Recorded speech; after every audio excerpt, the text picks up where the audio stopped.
بیچ میں گیپ لگا ہوا ہے، آپ سب سے الگ ہٹ گئے۔ اللہ کے نبی نے بہت سختی سے فرمایا کہ موڑے سے موڑا ملا کر سب بنایا کرو۔ اگر تمہارے موڑے پر خلاف ہوگا، گیپ ہوگا، خلا ہوگا، تمہارے دل آپس میں ایک دوسرے سے ٹیڑھے ہو جائیں گے۔ آج دیکھ لی کیا ہو رہا ہے، مسجد میں آتے ہیں نمازی ایک دوسرے کو سلام نہیں کرتے، یہاں تک انداز ہے کہ اگر جس سے بنتی نہیں ہے، اگر وہ صف کے اندر آخری کھڑا ہوا ہے تو اس کے بازو میں آ کے لوگ کھڑے نہیں ہوتے۔ مسجد میں بھی وہ دشمنی، وہ حسد و بغض و کینہ چالو ہے۔ اللہ ہم سب پر رحم فرمائے۔ کہاں سے اللہ کی رحمت ہمارے لیے آئی؟ ہم نبی پاک صلی اللہ علیہ وسلم کی ہر باتوں کی مخالفت کر رہے ہیں۔ مسجد میں آ رہے ہیں، اپنی مرضی سے سب بنائیں گے، اپنی مرضی سے کھڑے ہوں گے، اپنی مرضی سے ہم نیت باندھیں گے، اپنی مرضی سے۔ امام ابھی اللہ اکبر بولا نہیں جب تک یہ سجدے میں چلے گئے، یہ رکوع میں چلے گئے۔ امام سے پہلے آپ رکوع اور سجدے میں گئے، آپ نے اپنی نماز برباد کر لی۔ امام کی پوری جماعت کے ساتھ آپ کو کوئی ثواب نہیں ملے گا، آپ کی نماز نہیں ہوگی۔ اب بہت سے امام بدن کے بھاری ہوتے ہیں، بہت سے امام ضعیف ہوتے ہیں، اب وہ اللہ اکبر بول کے جانے پر اس سے پہلے رکوع میں مقتدی چلا جاتا ہے، اس سے پہلے سجدے میں چلا جاتا ہے۔ اسی لیے امام نے فرمایا کہ جب امام اللہ اکبر کہے تو بکبر پر تم اپنی حرکت کو شروع کرو تاکہ تم امام کے پہلے نہ پہنچ پاؤ۔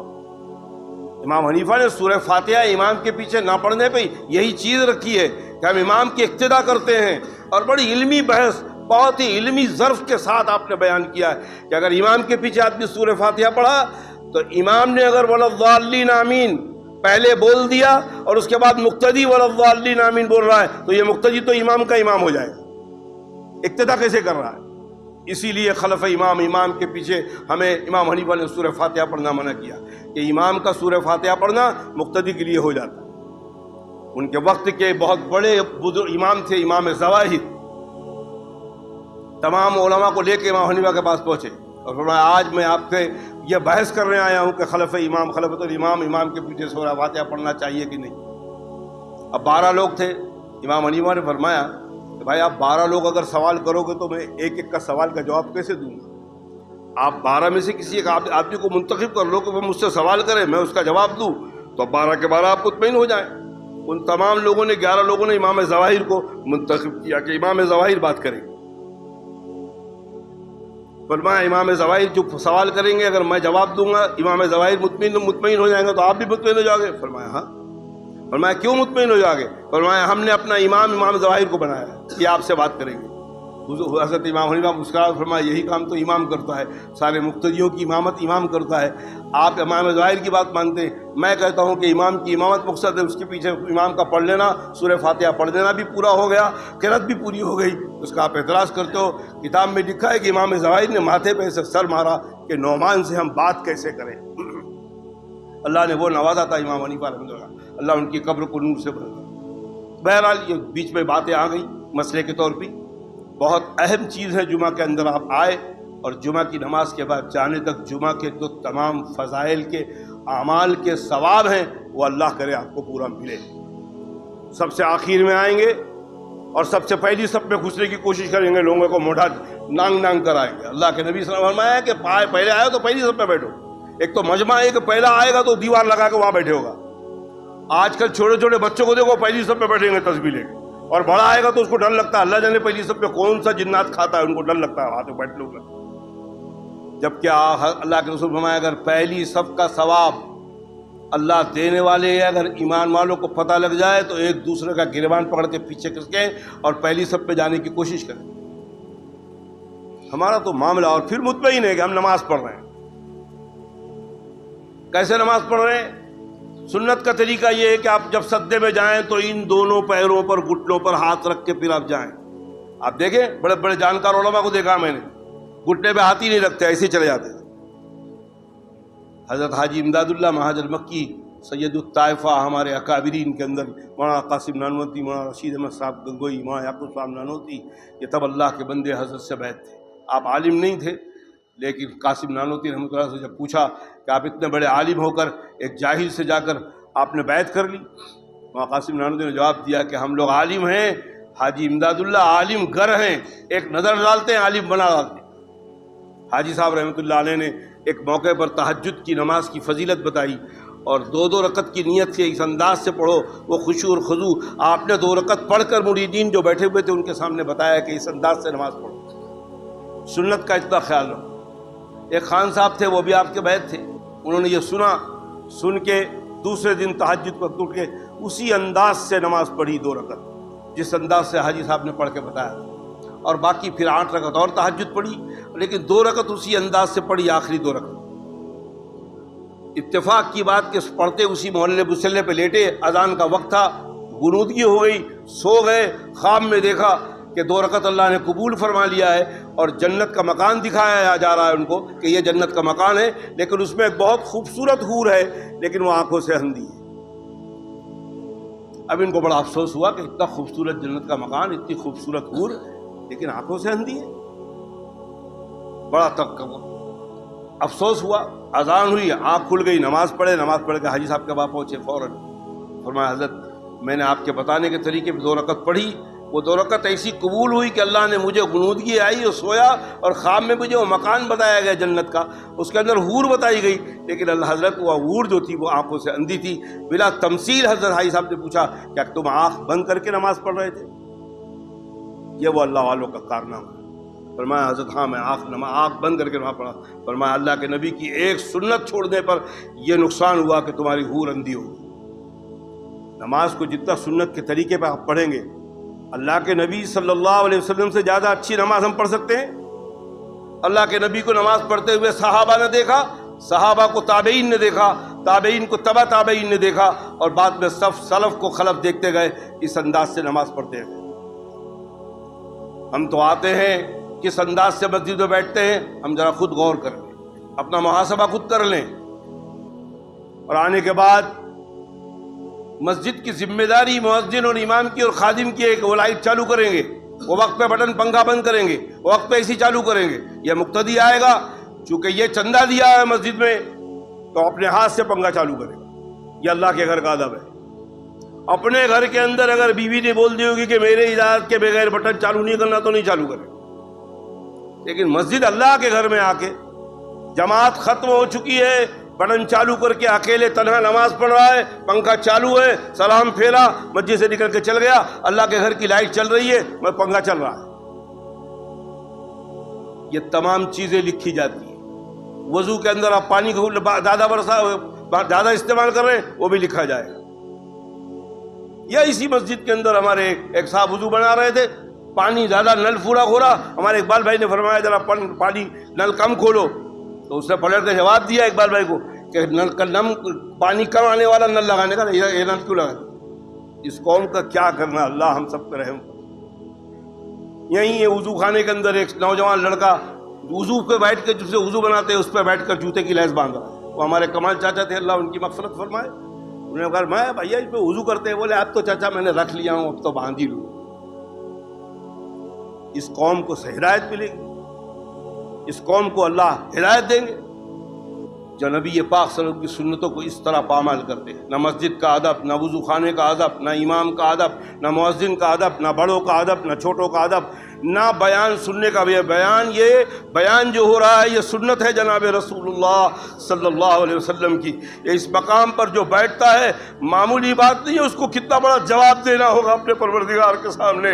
یہ جائے رسول ہے جناب رسول اللہ صلی اللہ علیہ وسلم کی۔ یہاں سے بیٹھ کر ایک بات نکلی اور امت گمراہ ہو گئی، اس کا جواب ہمیں دینا پڑے گا، اور اگر اللہ نہ کرے ایک بات صحیح نکلی اور ہدایت ہو گئی تو ان کا ثواب سب کا اجر ہمیں ملے گا۔ نیکی کا کام اس انداز سے کیا جاتا ہے کہ اس کا ثواب چلتا ہے۔ آپ دیکھ لیں حضرت فاروق اعظم نے 20 رکعت تراویح شروع کرائی، اس پہ قرآن پاک سننا شروع کرایا، چل رہا ہے آج امت میں، پوری دنیا میں چل رہا ہے۔ تمام تراویح پڑھنے والوں کو، قرآن سنانے والوں کو وہ ثواب جو ملے گا ان کے ثواب میں کوئی کمی نہیں ہوگی، اور فاروق اعظم کو ان تمام لوگوں کا عمل کرنے کا ثواب ملے گا، نیکی کا یہ فائدہ۔ اسی طرح عثمان غنی رضی اللہ تعالیٰ عنہ کا بہت بڑا کارنامہ، حضرت حذیفہ بن یمان مصر، عمان، مصر، روم، یہ تمام حضرت عثمان غنی کے زمانے میں فتح ہو گیا۔ 9 مسلم آئے تھے، عجمی مسلمان ہوئے تھے، اور حذیفہ بن یمان تو صحابی رسول، رازدار رسول صلی اللہ علیہ وسلم مصر میں موجود ہیں۔ انہوں نے دیکھا جو نئے مسلمان آ رہے ہیں اور جو مکہ اور مدینے کے مسلمان ہیں ان کا قرآن پڑھنے کا انداز الگ ہے، ان کا قرآن پڑھنے کا انداز الگ ہے، کیونکہ قرآن 7 قرأت پہ اترا ہے۔ آپ ہم جو قرآن شریف پڑھ رہے ہیں اور جو قرآن جمع ہے وہ لغت قریش پر ہے۔ وہ لغت قریش اس کو کہتے ہیں کہ قریش کی زبان پہ سب سے پہلے قرآن اترا، لیکن قرآن 7 قرأت پر ہے۔ ہم جو پڑھتے ہیں والضحیٰ واللیل اذا سجا ما ودعک ربک وما قلی، یہ لغت قریش ہے۔ اس میں خباب ابن عرط رضی اللہ تعالیٰ عنہ پڑھتے تھے والضحیٰ واللیل اذا سجا ما ودعک ربک وما قلی، یہ دوسری قرأت ہے۔ اسی طرح ایک تیسری قرأت ہے، قاری مصر کے قاری جو قاری عبد الباسط ہے، انہوں نے سورہ والضحیٰ اور سورہ علم نشرہ اور سورہ والتین 7 طریقے پر 7 ہی قرأت کے مقابلے پڑھ کے انہوں نے سنایا ہے۔ اللہ نے ان کو مادہ دیا تھا کہ 7 قرأت کے قرأت کرتے تھے حضرت قاری عبد الباسط، اللہ ان کی قبر کو نور سے بھر دے۔ بہرحال حضرت حذیفہ بن یمان نے دیکھا کہ مصر میں مسلمانوں پہ اختلاف شروع ہوا۔ ایک آدمی لغت قریش پہ پڑھ رہا ہے، ایک لغت بنی تمیم میں پڑھ رہا ہے، وہ اس کو کافر کہہ رہا ہے کہ تم قرآن غلط پڑھ رہے ہو، وہ کہتا تم قرآن پڑھ رہے غلط پڑھ رہے ہو۔ یہ منظر دیکھا حضرت حذیفہ بن یمان نے، مدینہ پہنچے، حضرت عثمان کو فرمایا کہ حضرت جس حساب سے میں نے عجم میں قرآن پڑھنے پہ اختلاف دیکھا ہے، اگر یہی انداز رہا تو عیسائیوں کے جیسا، یہودیوں کو جیسا توریت اور انجیل میں بھی جس طرح خود برد ہو گیا ہے، قرآن کے اندر بھی اتحاد باقی نہیں رہ پائے گا اور قرآن بھی لوگ بدل دیں گے۔ بہت بڑی بات تھی، یہ حضرت حذیفہ بن یمانی بات کر سکتے تھے۔ صحابہ نے بڑی قربانی دی ہے، یہ دین آپ کے پاس جو اتنی حفاظت سے پہنچا ہے، صحابہ کی جانیں چلی گئی ہے اس کے اندر۔ ہم کو تو بیٹھے بٹھائے مل گیا ہے، اس پر بھی ہم کو عمل نہیں ہو رہی۔ کھچڑی پکا کے دی گئی کہ تم صرف کھا لو، ہمیں کھانا بھی نہیں آتا۔ اللہ ہم سب پہ رحم فرمائے۔ عثمان غنی نے حضرت علی کو بلایا، عبداللہ ابن مسعود کو بلایا، بڑے بڑے صحابہ کو بلایا، تو فرمایا بھائی حذیفہ بن یمان کیا کہہ رہے ہیں؟ فرمایا حضرت میں نے دیکھا کہ وہاں مصر کے اندر لڑائی ہو رہی ہے، ایک صاحب کہتے ہیں کہ میں جو قرآن شریف پڑھتا ہوں یہی صحیح ہے، تم جو غلط پڑھے ہوئے غلط طریقہ ہے۔ اگر اس طرح ایک لغت پہ امت کو جمع نہ کیا گیا تو خطرہ ہے کہ یہ قرآن بھی باقی نہیں رہے گا۔ اللہ ہم سب پہ رحم فرمائے۔ حضرت عثمان غنی کو مشورہ دیا کہ ہاں یہ حذیفہ بن یمان صحیح فرماتے ہیں، قرآن کو جمع کیا جائے۔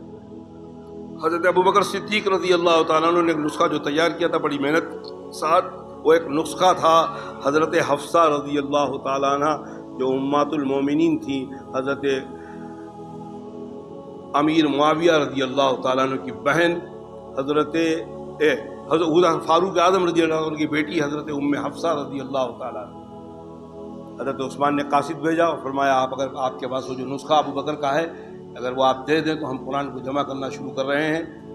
حضرت حفصہ نے وہ قرآن کا نسخہ دے دیا گیا۔ 5 لوگوں کی کمیٹی بنائی گئی، حضرت سعید ابن عاص رضی اللہ تعالیٰ عنہ، حضرت زبیر ابن عبداللہ ابن زبیر رضی اللہ تعالیٰ عنہ، حضرت زید ابن ثابت انصاری رضی اللہ تعالیٰ عنہ، حضرت حذیفہ بن یمان رضی اللہ تعالیٰ عنہ اور عبد الرحمن بن حارث رضی اللہ تعالیٰ عنہ۔ یہ تمام قرآ تھے، ان کو کمیٹی دی گئی کہ اس کو جمع کرو اور 7-6 قرأت کے انداز کو لگا کے لغت قریش پر جمع کرو۔ لغت قریش کے اندر جو بات ملے گی اس کو جمع کرو اور ایک قرآن شریف کے اندر اس انداز سے لکھو۔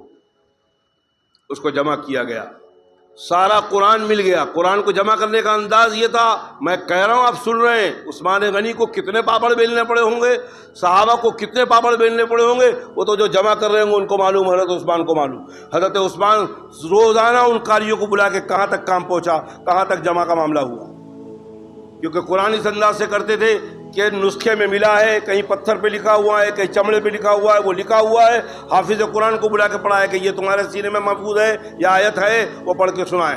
کاغذ بتایا نہیں جاتا تھا، اس حافظ سے پوچھتے تھے، وہ پڑھ کے سناتے۔ سارا قرآن پاک مل گیا۔ سورہ توبہ کی آخری آیت لقد جاءکم رسول من انفسکم عزیز علیہ ما عنتم حریص علیکم بالمؤمنین رؤوف الرحیم فإن تولوا فقل حسبی اللہ لا الہ الا هو رب العرش العظیم۔ یہ آیت حافظوں کو یاد ہے لیکن نسخے میں نہیں مل رہی۔ حضرت عثمان غنی فرماتے ہیں کہ تم لوگ تمام صحابہ سے اقرار کرو، جب آیت ہے حافظ کو یاد ہے، اللہ کے نبی پہ وہی آئی ہے تو یہ آیت ہوگی۔ حضرت زید ابن ثابت رضی اللہ تعالیٰ عنہ ہر گھر میں جا کر تو ایک صحابی تھے، وہ حافظ بھی تھے، ان کو یہ یاد بھی تھا، اور ان کے اندر ایک چمڑے کے ٹکڑے کے اندر یہ آیت لکھی ہوئی ملی۔ میں کہہ رہا ہوں آپ سن رہے ہیں، لیکن اللہ جانے وہ کتنا دن لگا ہوگا اتنی سی آیت کو ڈھونڈنے کے لیے، اور کیا عثمان غنی رضی اللہ تعالیٰ کو محنت کرنی پڑی، جو کہ صحابہ مل گیا۔ اللہ کا شکر ادا کیا عثمان غنی رضی اللہ تعالیٰ، اور وہ نسخہ بھی حضرت حذیفہ بن یمان کو، حضرت زید بن ثابت کو دیا گیا۔ سب سے بڑے وحی کے کاتب حضرت زید بن ثابت انصاری رضی اللہ تعالیٰ۔